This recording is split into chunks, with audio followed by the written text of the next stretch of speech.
est structuré de façon que le début de la paracha, c'est considéré comme Troufa la Maka. Il y a une expression qu'Akadosh Baruch Hu, Makdim Troufa la Maka. D'abord, il met en place la guérison. La guérison est toujours mise en place avant. Après, il y a le coup, il y a la blessure. Alors, la Maka dont on parle dans notre paracha, c'est les klalotes. C'est les klalotes. Et la Torah d'Afka parle, parmi les klalotes, quelles sont les raisons des klalotes. Alors, première raison, parce qu'on n'a pas gardé les mitzvot, on n'a pas allé dans le chemin d'Hachem. Mais une autre raison qui est écrite, Tachat Asher lo avadata et Adonai Elohecha besimcha ubetuv levav merov kol. Tout ça, ça vous arrive, tous les klalotes lo aleinu, parce que vous n'avez pas servi Hachem dans la joie, avec un cœur joyeux. Merov kol. Merov kol, ça veut dire dans l'abondance. Ça veut dire que c'est une remontrance, en dépit du fait qu'il y a Rov Tov. Vous êtes entouré de Rov Tov et néanmoins vous pleurnichez toute la journée. Et néanmoins vous pleurnichez toute la journée. Alors ça, c'est une des raisons que la Torah donne, une des raisons de base pour les klalotes. Maintenant, si on regarde le début de la paracha, ah oui, c'est structuré de façon à rectifier ce problème qu'on a une tendance à être triste, ou être dans l'amertume, ou d'être je ne sais pas quoi. La première chose, la première mitzvah qu'on voit dans la Torah, c'est Bikurim. Et le fermier qui est censé apporter son panier, les premiers fruits. Il apporte ça au temple, et là il fait une déclaration. Mais en gros, l'idée, c'est quoi l'idée de Bikurim? C'est reconnaissance.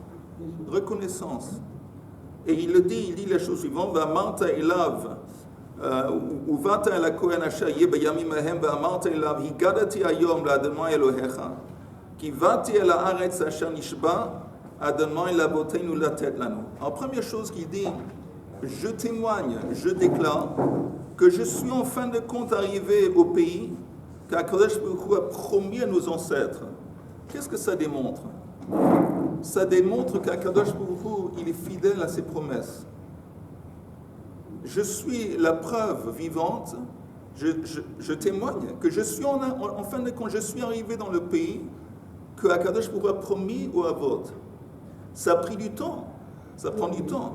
Mais quoi que ce soit, le fait qu'on peut faire confiance dans les promesses divines, c'est une source de joie. C'est une source, c'est pas comme on dit des Bobemeister, c'est pas des agados, c'est pas des contes de fées. C'est une promesse divine, c'est une promesse divine. Y compris le Mashiach, y compris le temple. C'est pas, encore une fois, des temps. Et nous, on est les témoins que c'est vrai, parce que les prophètes parlent de Kibbutz Galuyot, que les exils vont retourner à la terre. Pendant des siècles et des siècles et des siècles et des siècles, pendant Leila Seder, les gens qui disaient Shana Ba Yerushalayim Habnuya, pour eux, ils disaient l'année prochaine, on va être à Yerushalayim qui est reconstruit. Ils le disaient comme nous, on parle aujourd'hui de Mashiach. Et du temps, pour eux, c'était comme une fantaisie. Pendant des siècles, ils disaient ça, c'était comme une fantaisie. Et nous, on le vit. On le vit. On vit Kibbutz Galuyot, on vit la reconstruction de Yerushalayim. La terre qui reproduit ses fruits. Donc c'est le fait qu'on a sur quoi compter, sur qui s'appuyer. Akadosh Baruch Hu, il est fidèle à ses promesses. C'est une source de joie. Ça d'abord, ça vient faire le contrepoids au manque de Simcha B'Avrot Hashem. Deuxième chose, comme j'avais dit avant, la reconnaissance. Reconnaissance. Que pour Hashem, j'ai des fruits. Akarat Atov. Alors, si on a une tendance humaine de mettre en relief ce qui manque dans la vie, la Torah nous dit, écoute, mets en relief ce que tu as. Et tu vas toujours vivre ta vie avec un élément de manque. Chacun parmi nous va avoir un élément de manque qui d'Eragav est fait à mesure. Mais il faut mettre en relief ce qu'on a. Donc ça, c'est la première chose, la missa de Bikurim, qui encourage la joie. Deuxième chose qu'on voit, il y a une mitzvah particulière dont parle la Torah, c'est le fait que Pourquoi quand il arrive, ce fermier au temple, il fait une déclaration, il parle de l'histoire juive. Arami Oved, mon grand-père a été chassé par un Araméo, il est arrivé en Égypte, on a souffert, Nitzak el Hashem, Hashem nous a fait. Pourquoi tout ça? Parce que c'est un type, un conseil. Comment arriver à la reconnaissance? La meilleure façon d'arriver, d'accéder à ce sentiment de Hakarat Hatov, c'est de regarder derrière, regarder rétroactivement en arrière. Je me rappelle où on était, dans quel état on était auparavant. On était en Égypte, on était des esclaves, on était en train de souffrir une souffrance inouïe. Et toi, tu nous as fait sortir de cette situation apparemment je sais pas. Et là, on regarde où on était. Et maintenant, moi, je suis un fermier, j'ai un champ, j'ai de la récolte, je suis en Eretz Israël. Et chacun dans notre vie, il peut faire la même chose. Il peut dire où j'étais avant beaucoup d'années, où je suis aujourd'hui. Et à 99% du temps, on va voir qu'on a la bracha. Mais pour arriver à apprécier, mettre en valeur ce qu'on a aujourd'hui, il faut regarder ça dans la perspective du passé. Ok, ça c'est la mitzvah de Bikurim. Deuxième chose, la mitzvah de prendre les rochers, des 12 rochers, de les mettre sur la colline de Eival et tout ça. C'est quoi en gros l'idée de ces rochers? L'idée de ces rochers en gros, je vous dis, c'est de fixer un but. Avant qu'on arrive en Israël, au tout début de l'entrée en Israël, on a écrit les 10 commandements sur les rochers. Quel est le but? Le but, c'est d'avoir, comme on dit, ya'adim. Comment on dit ya'adim? De se fixer un but. De se fixer un but, ça apporte la joie.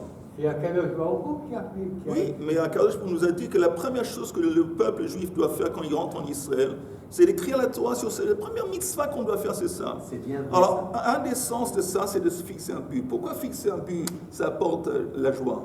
Parce que là, on a une façon de mesurer notre progrès. Par exemple, quelqu'un il décide, il se fixe un but de finir le chasse.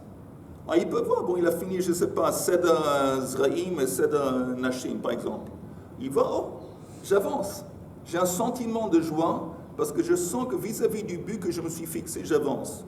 Ou le Havre, il y a un type qui s'est fixé un but de faire $1 million. $1 million. Il va pour échanger dans la banque, j'ai déjà 300 000. J'avance. Mais ce sentiment d'avancer, c'est ça qui donne la joie dans la vie. J'avance. Quand on est monté, un an avant, on a décidé qu'on montait. Quoi qu'il arrive, le 25 août 93, on sera dans l'avion. On a fait un groupe. Et bien pendant cette année qui est passée, comme on avait ce but, le mitzvah, c'est pas Stam se promener, on n'était plus en France, dans notre tête. Et on sentait la bracha, on était content. À cause de la vision et du but. La vision et le but. Et d'y arriver, de dire qu'on monte, quoi qu'il arrive. Donc ça c'est la cérémonie d'écrire. Et troisième chose qui engendre la joie, qu'ils ont mis, il y a une déclaration que Harival, ils ont récité des klalotes en face de Harival, et ils ont récité des brachot en face de Har Grizim, les tribus se sont séparées. Oui, et ces cérémonies de récitation de klalotes et brachot, quelle est l'idée? L'idée, c'est la clarté, Behirut, la clarté. Et la clarté aussi, ça engendre la joie. Une des raisons de base pourquoi la jeunesse d'aujourd'hui dans le monde, elle souffre, ils sont déprimés, ils souffrent de charadot, entre autres, ils ne savent pas, il n'y a pas de clarté dans leur vie. Ils ne savent pas quel est le but de la vie, et qui je suis, et où j'en suis, et quelle est la structure de la vie. Il n'y a pas de clarté. On dit « En simcha, que hatarat asfekot ». Il n'y a pas de joie comparable à la joie qu'on nous éprouve quand on a été délivré du doute. Le doute, ça attriste. La joie, c'est ça. Maintenant c'est clair, exactement ce que je dois faire. Par exemple, un type qui met les tefilines le matin. Il y a ici, au moment qu'il met les tefilines, qu'il n'y a pas un geste plus apte à faire maintenant que ce qu'il est en train de faire. C'est le geste juste. Le geste juste. C'est bien. Beaucoup de fois on dit « j'ai fait ça mais j'aurais dû faire quelque chose d'autre. J'ai fait ça, j'aurais pu faire quelque chose... » Non. Maintenant je fais le truc ultime de savoir qu'on fait la chose ultime qu'on est censé de faire, d'avoir une clarté. Qu'est-ce que je suis censé de faire dans la vie? Quel est le but? Ça prend de la joie. Et dernière chose que je voulais vous montrer, à 2 reprises dans la paracha, c'est écrit un Hayom Hazeh. Hayom Hazeh, Adonai Elohecha metzavcha לעשות את החוקים האלה ואת המשפטים ושמרת ועשית אותם בכל לבבך ובכל נפשך. Il y a un autre endroit où c'est écrit Hayom Hazeh.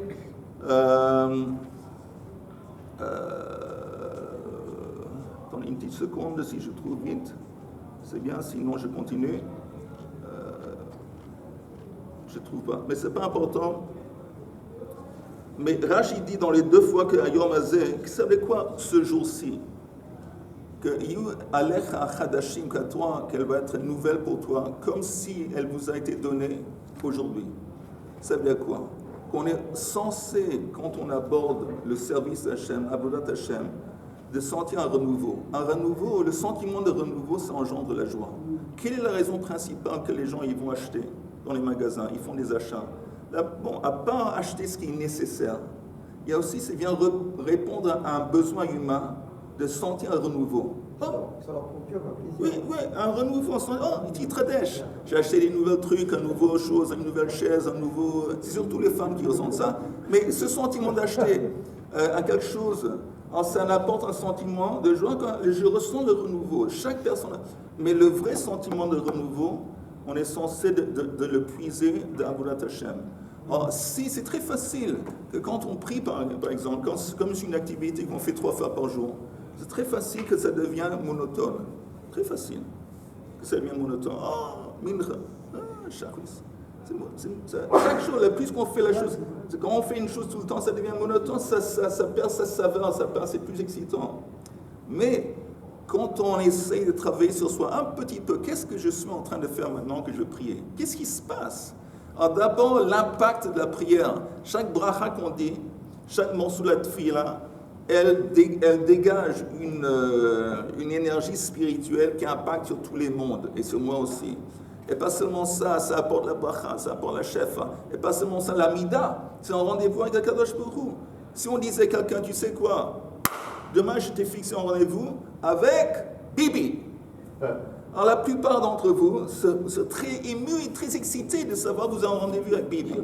Mais si on a tout de même, on a un rendez-vous 3 fois par jour avec le maître du monde, Akadosh Baruch Hu, Melech Malchei Malachim. Et selon là, il est là, il nous écoute, c'est un rendez-vous avec lui. Si on pense et réfléchit un petit peu à ça, c'est incroyable, c'est incroyable. Et dernier truc, même la Torah qu'on apprend maintenant, si il y avait une soucoupe volante qui avait atterri sur une montagne, et il y avait un mazal, il y avait des journalistes avec un truc, on a filmé tout ça. Essayez de concevoir un soucoupe volant qui arrive tout à coup dans les nouvelles, dans la une, soucoupe volant qui atterrit sur une montagne, ça va faire incroyable, ça va faire les ravages, tout le monde va regarder, c'est incroyable. Après 1 heure, 2 heures, elle s'en va. Mais il s'avère que la soucoupe volante a laissé par terre un message. Il y avait une espèce de rocher, il y a un message. C'est quoi le message? Bonjour à vous, habitants de la ville. Shalom Aleichem. Mais les mal, ok? Ça aussi, c'est incroyable. Qu'est-ce qui va se passer? Après, les scientifiques vont venir tous habillés dans des trucs pour voir que ça empoisonne. Ils vont prendre, après qu'ils ont bien vérifié que ça n'empoisonne pas, il n'y a pas de radioactivité, qu'est-ce qu'ils vont faire? Ils vont mettre ça dans un musée, le Louvre, je ne sais pas quoi. Et ça va être l'artefact, l'objet le plus recherché, dans le monde. Tout le monde va vouloir voir la chose. Il y a un message d'un extraterrestre qui est adressé à l'humanité. Ça va être la chose la plus populaire, la plus incroyable, la plus foudroyante qui existe dans le monde. Tout le monde va vouloir voir un truc, un message d'en haut. Alors si nous, on s'appelle Dati, on est Dati, toi tu es Dati, moi aussi. Et on est Dati. Laisse tomber. On est Dati. Si on demande c'est quoi Dati, c'est quoi? On se calme. Mais c'est quoi Dati? C'est quoi Dati? Parce que Dati, ça comprend tout, Chaim. Mais Dati, c'est quoi? C'est quelqu'un qui croit. Il croit que la Torah a été donnée par Akadosh Baruch Hu. Alors, c'est pas seulement que nous, on croit. C'est beaucoup plus loin et poussé. C'est pas une soucoupe volante qui nous a donné un quelconque message de Shalom Aleichem. C'est Akadosh Baruch Hu, le maître du monde, qui nous a donné la Torah. Alors, si disons que c'était vrai, disons que c'était vrai, ok? Comment on va aborder la Torah? Avec quel sentiment? On est tellement ému et tellement excité de savoir. Maintenant, je suis en train de lire des mots qui ont été écrits par Akadosh Baruch Hu. Disons qu'on y croyait, c'est pas évident. Mais si quelqu'un vraiment y croyait, c'est l'émotion. On est ému, on est très excitant. Il ne peut pas y avoir quelque chose de plus excitant de déchiffrer et d'essayer de comprendre la volonté divine que ça. Ici en Israël. Encore plus que Victor Hugo. Encore plus que Lucky Luke et Tintin et Astérix. Encore plus que... Il n'y a rien de plus excitant que ça. Alors je dis, tout ce qu'on a... Quand Hayom Hazeh, c'est qu'un Kodesh Baruch Hu écoute, essaye de faire en sorte que ce que tu fais aujourd'hui, c'est comme si la première fois que tu le fais. La seule façon qu'on peut arriver à ça, c'est un petit peu de réflexion. Un petit peu de réflexion. Et là, tout à coup, on commence à s'exciter. Waouh, je vais prier. On est pour Akadosh Baruch Hu.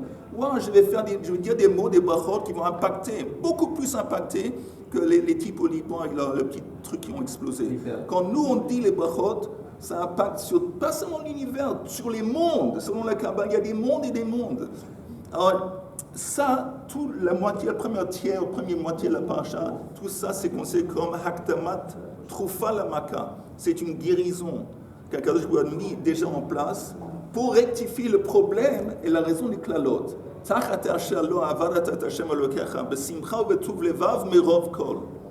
Parce qu'on va avoir le mérite de se renforcer, d'appliquer tout ça. Et qu'on va l'avoir à Hashem besimcha bezrat Hashem. Et dans ce mérite, on va mériter seulement des bonnes nouvelles. Amen. Que Dieu protège nos soldats. Amen. Et la terre d'Israël. Amen. Mais souris qu'on dit ça. Non, toute la dimension de la Torah en Eretz Israël, c'est autre chose que... C'est une autre Torah. C'est une autre Torah. C'est une autre Torah. Absolument, je suis d'accord avec toi. Ça se passe comme une heure dans la journée. C'est une autre Torah. Absolument. C'est une autre dimension. C'est une autre dimension, absolument. Les mitzvot ont été donnés selon le Midrash pour la terre d'Israël. Quand nous, on pratique les mitzvot en dehors dans l'exil, c'est simplement pour s'entraîner. Mémoriser. Ok, on y va. On est à quelle page? On est à Kaf Gimel, à Moudbet. C'est une possession.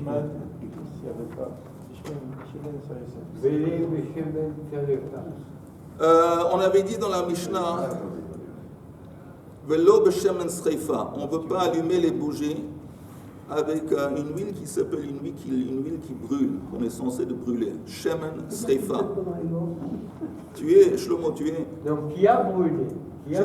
Pas forcément, c'est écrit une huile qu'on brûle. Ça veut dire quoi? Ragma demande, Maï shemen sreifa. Ma rabba shemen shel trouma shnitma'a. C'est de l'huile de trouma qui est devenue impure. Et la lacha est qu'une huile de trouma qui est devenue impure, il faut la brûler. Brûler dans le sens de la détruire. Ve'amai karula shemen sreifa. Pourquoi on l'appelle cette huile shemen sreifa? Ho'il ve'le sreifa omed. Parce qu'elle est destinée à être brûlée. Parce qu'elle est devenue tamée. Une des raisons qu'il faut la détruire, cette shemen sreifa. Il faut la brûler? Oui, mais pourquoi? Pour pas laisser la touma, pour éliminer la touma qui est plus de... Pour pas utiliser pour quelque chose qui est kadosh après. Oui, pour ne pas laisser ça traîner, disons, dans la maison du Cohen, et il risque d'oublier que c'est tamé, et d'utiliser ça, c'est grave, entre autres. Comment elle s'est rendue tamée cette huile? C'est entrer en contact avec un sheretz, un zab, un mida, je sais pas. Une mouche. Oui, le srefa omed. Ou Shabbat. Alors, ok, mais quelle est la raison que Shabbat, maïta amalo? En fin de compte, quand on brûle une bougie, alors on est en train de détruire l'huile. Il n'y a pas de problème qu'on va le prendre. À quel est le problème? Pourquoi on ne peut pas utiliser le shemen sreifa pour la bougie des Shabbat? Si on l'utilise. Pourquoi pas? Non, on peut profiter de la lumière, du feu, que quand on brûle le shemen sreifa, il n'y a pas de problème. Alors pourquoi on ne peut pas l'utiliser pour les bougies? Ou Shabbat maïta malo, mitor she mitzvah alav leva'aro. Comme il y a une mitzvah de détruire cette huile, Gzera Shem Yate, Alors le type, il peut être très, comme on dit, très froum, il est très enthousiaste dans les mitzvot. Il dit, bon, c'est le Shabbat, et la bougie est en train de brûler, et il sait que pas seulement je suis en train de faire la mitzvah, mais je suis en train maintenant de faire la mitzvah de la destruction de cette huile. Il risque d'oublier, avoir un moment d'oublier, et de, comment on dit, d'incliner la bougie, pour accélérer le processus, pour que ça brûle plus vite, pour que ça se détruise plus vite. Et s'il incline la bougie, alors il a fait Havara, il a profané le Shabbat. Mais c'est pareil que la bougie de Shabbat, alors c'est pareil que la veilleuse de Shabbat. Oui. Je veux dire, Mahadash, qu'est-ce que tu me fais comme je n'arrive pas à comprendre. La bougie de la veilleuse de Shabbat, oui. Ou la veilleuse de cette... la veilleuse de Shabbat, Chaim, la veilleuse de Shabbat, il n'y a pas de raison pour laquelle le type il va incliner la bougie. Si on a, je te dis, si avant on avait parlé d'huile et de mèches qui étaient de mauvaise qualité, alors là, la raison pour laquelle c'est interdit, parce que comme ils sont de mauvaise qualité, on a peur que le type, il n'y a pas assez de lumière qui se dégage, et donc là, il incline la bougie pour mettre plus de lumière. Ou alors l'interdiction Mais une de lumière l'huile. normale de Shabbat, Oui. une bougie normale, pas de raison qu'il va commencer à traficoter. La bougie. Alors, je peux dire Mais pareil, ici, il y a un truc particulier chez Sreifa, parce qu'il sait qu'il fait une mitzvah pendant qu'il est en train de brûler l'huile. Après là, le type, il va dire, bon, ça ne brûle pas assez vite, je suis tellement enthousiaste, je suis en train de brûler aussi. Et il risque aussi d'incliner et de bouger la bougie. Mais elle est bonne cette huile. La tméa, Et les la chefs, taméa, C'est la il même faut- huile. tamé- Attends, tamé. au niveau Oui, de elle est la bonne. qualité, Oui. c'est la même huile qu'on Oui, utilise pour bonne Shabbat. qualité, Ça bonne- veut dire que quand Aleph, elle a Aleph. touché, elle est devenue tamée. Il faut la seule chose, c'est la brûler. Mais pas faire une mitzvah avec. Non, c'est pas écrit que tu ne peux pas faire une mitzvah. Tu pourrais la brûler, apparemment, le Shabbat. Et tu peux en même temps faire la mitzvah d'Adlakat Nerot. On aurait pu penser que ce serait permis. Mais on voit dans la Mishnah, dans la liste des huiles qui sont invalidées, figure aussi Shem Srefa. Mais des Rabbanan, c'est interdit. Alors pourquoi c'est interdit? La raison est que comme il y a une mitzvah de détruire cette huile, le type il risque de vouloir accélérer le processus et traficoter la bougie. Et là, on est toujours dans le cadre de la vie. Pardon? C'est pour le tamé.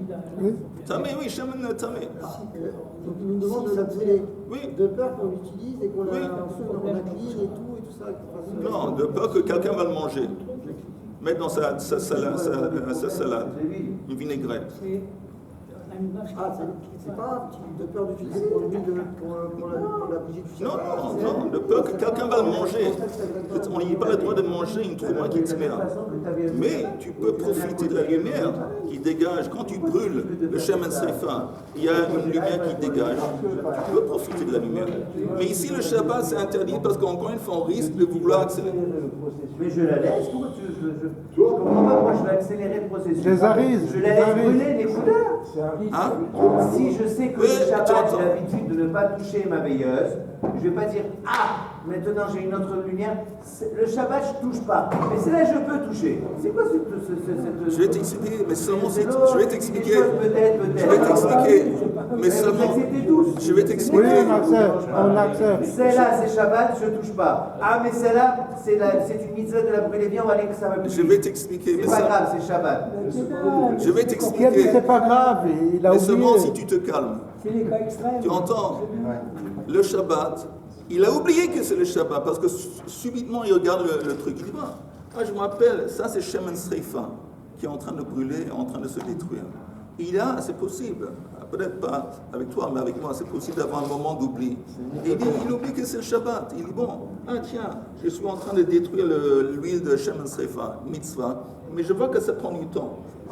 Il fait comme ça pour accélérer le processus. C'est l'hypothèse. Ok, on continue. C'est comme il interdit de lire à la lumière de. Oui, le magique. Oui. Il a dit que c'est À possible. la lumière de... de bougie. On peut lire à la lumière d'une bougie. S'il y a un Khazan à côté. Non, tu parles de Hanouka.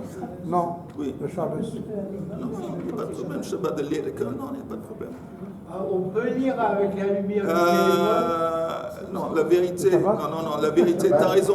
On ne peut pas lire à la lumière d'une bougie de peur qu'on va vouloir plus de lumière et on va... Non, il faut... Non, mais avec la lumière du beeper, tu. Parle pour toi. On continue. Quand vous me dites, on continue. Quand vous avez envie.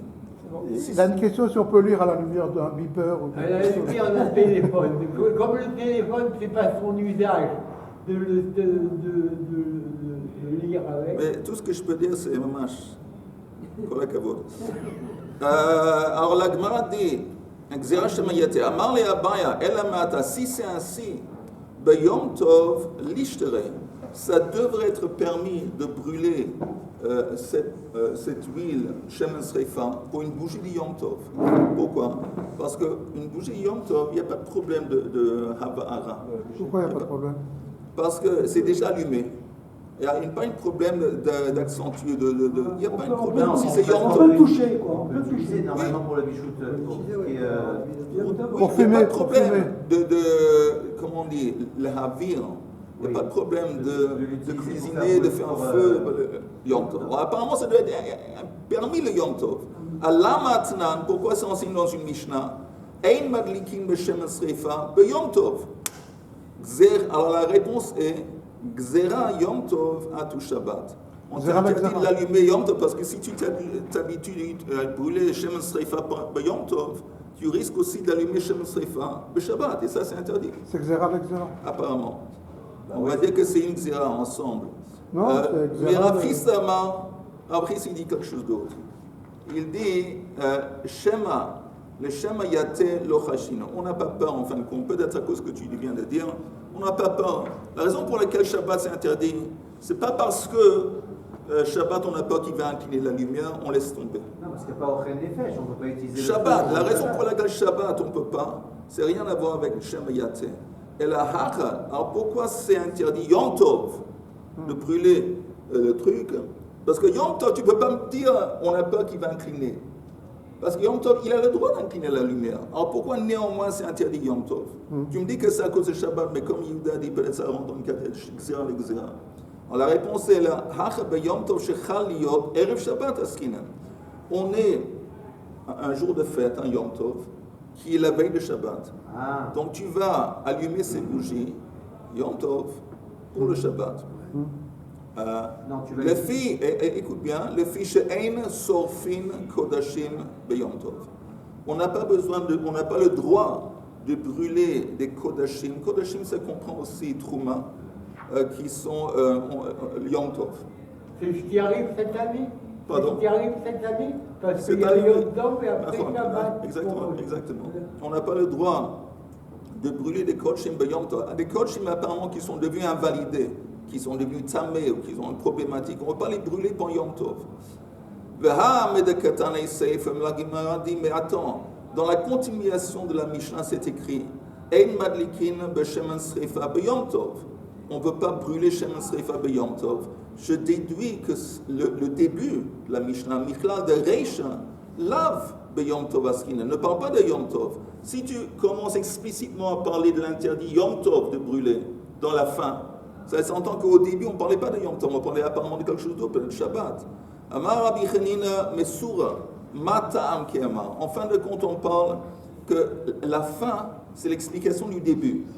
La fin de la Mishnah, c'est une explication de l'interdit au début. Mata'am ein madlikin b'shemen sreifa b'Yom Tov. Quelle est la raison pour laquelle on ne peut pas brûler de l'huile de trouma qui est impure Yom Tov? Le fiche est sorfin kodashim b'Yom Tov. Parce qu'on ne peut pas brûler quoi que ce soit qui a une sainteté, une kedusha, kodashim, pendant Yom Tov.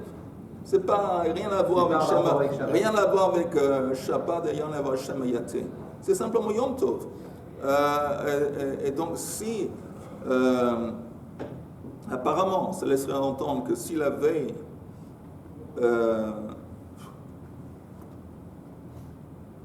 la raison pour laquelle la seule raison apparemment pour laquelle on ne veut pas allumer ces bougies pour Shabbat, à la veille de Shabbat, quand on allume les bougies, c'est qu'on a peur qu'un jour, la veille de Shabbat, ça va être Yom Tov. Et comme Yom Tov, on ne peut pas brûler des kodshim, et Shemen Sreifa, c'est une espèce de kodshim, c'est interdit. Donc à cause de ce scénario où la veille de Shabbat, c'est un Yom Tov, on t'interdit de Je Bichlal. n'ai pas compris comme ça. Pour moi, ça n'a rien à voir. La vie de Rabbi Hanina et le Rabbi, ça n'a rien à voir. Et juste regardez la dernière hache, et puis on va retourner à la question de Chaim. Be'erev Shabbat, ve'hu tzarich l'adlika mibodion. Donc, si Yom Tov, c'est la veille de Shabbat, il va allumer les bougies pendant la journée de Yom Tov, la veille de Shabbat.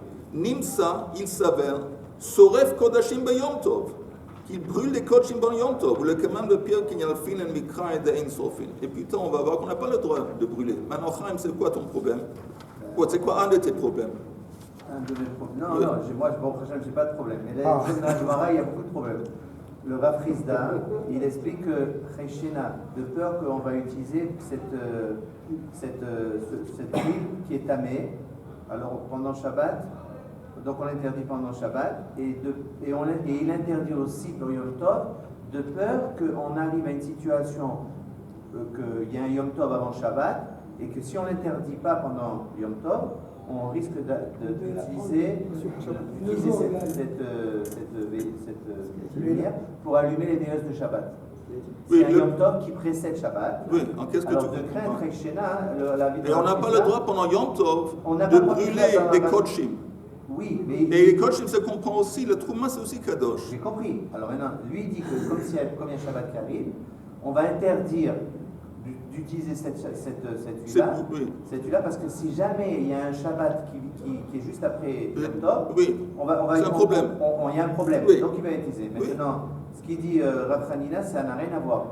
Lui, il ne parle pas de ça. Lui, il dit que de peur, il dit qu'on n'a pas le droit d'utiliser Yom Tov, point. Lui, il explique. La question était pourquoi à la fin de la Mishnah, tu me dis le problème c'est Yom Tov. Oui. Il dit on parle de Yom Tov à la fin, la Seifa, la fin de l'enseignement de la Mishnah. Alors, si dans la fin on parle de Yom Tov, ça laisserait entendre qu'au début, c'est pas écrit Yom Tov. On ne parle pas de Yom Tov. Et la Gemara dit non, la fin, en fin de compte, Rabbi Hanina, il dit que la fin de la Mishnah, c'est l'explication du début de la Mishnah. Que la raison pour laquelle on ne peut pas brûler des bougies pendant Yom Tov, parce qu'on n'a pas le droit de brûler des kodshim pendant Yom Tov. Point. Sans Shabbat. Sans Shabbat. Ah, maintenant, comme il y a une possibilité, encore une fois, que la veille de Shabbat, c'est Yom Tov. Oui, alors, là, alors à cause de ça, pendant Shabbat, on ne peut pas utiliser des bougies qui sont faites. Est-ce qu'il y a des gens qui ont compris à part Chaim? À part moi. Non, une raison. On a donné l'avis de Rav Rizda. On a donné l'avis de Rav Rizda. Laisse-moi parler. On a peur que, voilà, on est plutôt sur le cas où c'est la veille de Shabbat, oui, parce que d'abord, disons encore une fois, si disons on veut allumer des bougies pour Yom Tov avec Shemen Srifa, il n'y a pas de problème, parce que ces bougies, il faut le répéter. Les bougies qu'on allume, on les allume quand? Chaim, on les allume avant Yom Tov, avant Shabbat. Avant Yom Tov, c'est un jour de Chol, il n'y a pas de problème. Okay? Mais il y a un problème, un interdit de brûler cette huile pendant Yom Tov. Alors, qu'est-ce qui se passe dans le scénario où avant Shabbat, c'est Yom Tov? Alors là, tu brûles pendant Yom Tov. Alors, c'est en dépit du fait que tu pourrais brûler cette huile un jour de Chol avant Shabbat, tu pourrais prendre Shemen Srifa et le brûler dans tes bougies un jour de Chol qui précède le Shabbat. Pas de problème. Le jour de Chol, c'est pas Yom Tov. Shabbat, il n'y a pas Hashem Hayate, on ne va pas voir qui tu vas incliner. Pas de problème. Mais comme il y a des fois que ça se passe comme cette année, que Yom Tov, c'est avant Shabbat, et là, c'est strictement interdit. C'est pas l'avis de Rav Hanina. Oui, c'est Rabbi Hanina. Moi, je n'ai pas compris comme ça. Ça fait rien. On a compris comme tu dis. Bon, là, ma tu vas tout comprendre. Maintenant, on continue en haut de la page suivante. Non, parce que qu'est-ce qui vient nous apprendre Rav Hanina? Si on donne un avis, c'est pour dire qu'il ne pense pas comme le Rav était avant. Ou alors il ne parle pas. Vous voulez que je fasse une répétition? Est-ce que pour tout le monde c'est clair ou vous voulez que je fasse une répétition? Non, à part Chaim, je veux juste savoir, est-ce qu'il y a quelqu'un d'autre qui est dans la même situation que Chaim? Répétition. D'accord, répétition. Alors, regardez bien. On va reprendre la partie des 2 points. C'est 7 lignes d'en haut, 8 lignes. Ma'e Shemen Srifa. C'est quoi cette huile qu'on appelle Shemen Srifa? Amar Rabba Shemen Shel Trouma Shenitma. C'est de l'huile de Trouma qui est devenue impure. Ça s'appelle Shemen Srifa. Ve'amai karula shemen sreifa. Pourquoi on l'appelle shemen sreifa? Oil veut le sreifa omed, parce que c'est destiné, cette huile, à être brûlée. Qu'est-ce qu'on fait avec shemen sreifa? On le brûle. Alors la Gemara dit, ok, ou be-shabbat, maïta malo. Pourquoi tu ne peux pas brûler, faire une bougie de shemen sreifa, les allumer la veille du Shabbat, les utiliser pour le Shabbat? Mitor she mitzvah alav leva'aro. Comme il y a une mitzvah de détruire l'huile, et il le détruit en le brûlant. Xera shemayate. On n'a pas qui va incliner la bougie pour accélérer le processus. Amar le abaya elamatasi, c'est comme si tu dis Beyom Tov lishtere. Ça devrait être permis de brûler ce shemen sreifa dans une bougie, de l'allumer pendant, de brûler ça pendant Yom Tov. Parce que Yom Tov, il n'y a pas un problème de Hava'ara. On ne peut pas allumer un feu Yom Tov. Mais on peut, comment on dit, on peut Transférer. transférer, aussi on peut l'agbir on peut remonter, on peut faire ça Yom Tov. Alors Yom Tov, ça doit être permis. Et néanmoins, à Lama, pourquoi la Lama Tnan, Ein Madlikin Beshem Sreifa Be Yom Tov? Xera, alors la réponse est, on t'interdit Yom Tov, Xera Yom Tov Atu Shabbat. Apparemment, on t'interdit de brûler ça Yom Tov, et puis il fait que normalement ça doit être permis, de peur que tu vas l'allumer pour Shabbat, avant Shabbat en tant que brûlé. Là, c'est interdit. C'est comme, ok.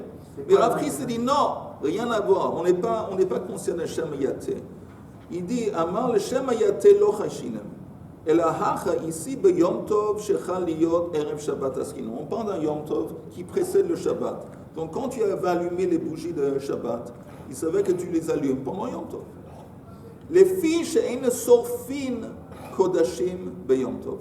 On n'a pas le droit de brûler des kodashim qui sont apparemment impurs, invalidés. On ne peut pas les brûler pendant Yom Tov.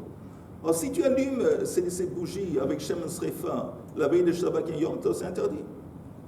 Mais la Gemara dit, mais attends, dans la continuation de cette Mishnah, c'est écrit, parce que le début c'est écrit Ein sorfin kodashim beyom tov, mais à la fin c'est Medekatani seifa Ein madlikin beshemen sreifa beyom tov, que tu n'as pas le droit d'allumer de l'huile shemen sreifa beyom tov, et apparemment ça laisse entendre que le début de la Mishnah, on ne parle pas de Yom Tov. Michlal de Reisha, lav beyom tov askinan. Et maintenant Rabbi Chanin, il introduit, il vient pour dire non, ne comprends pas, ne dis pas que si la fin de la Mishnah, on parle de Yom Tov, le début, on ne parle pas de Yom Tov. La fin de la Mishnah, c'est une explication de l'enseignement qui se trouve au début. Amar Rabbi Chanin Mesura, Matam, c'est quoi la raison qu'Amar? Matam ein madlikin b'shem sreifa b'yom tov. Les filles she'en sorfin kodashim b'yom tov. La raison pour laquelle ça, tout ce qu'il dit Rabbi Chanina, ne pense pas que si la fin parle de Yom Tov, le début, non. Il dit non, la fin vient expliquer le début. La raison pour laquelle on ne veut pas allumer des bougies de shemen sreifa b'yom tov, parce que d'une façon générale, on ne veut pas l'isrof kodshim, brûler des kodashim pendant Yom Tov. Encore deux minutes. Tanya Kevatei de Rav Chisda, il y a une braïte qui va comme Rav Chisda. Kol Eilu She'amru Ein Madlikin Bahen B'Shabbat.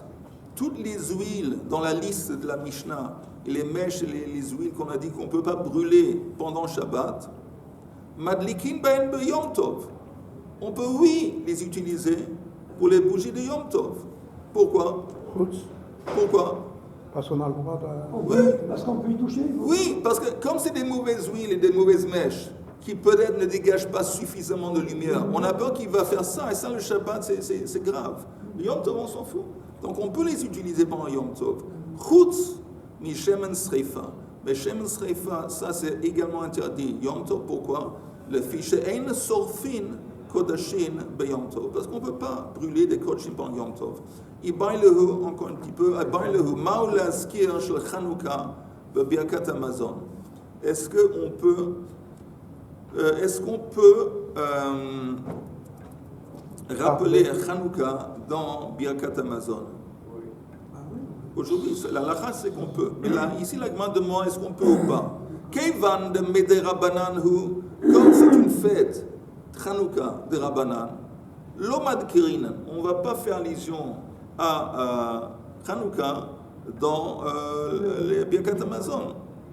Odelma, ou peut-être, c'est tellement important, mais Shumpir Soumei Nisa Mad Kirinan, à cause de l'élément de Pirsoumanes, oui, à cause de ça, on va le rappeler dans Birkat Hamazon. Karina, c'est rappelé. Oui. Amar Rab, Sechora, Amar Rab Huna.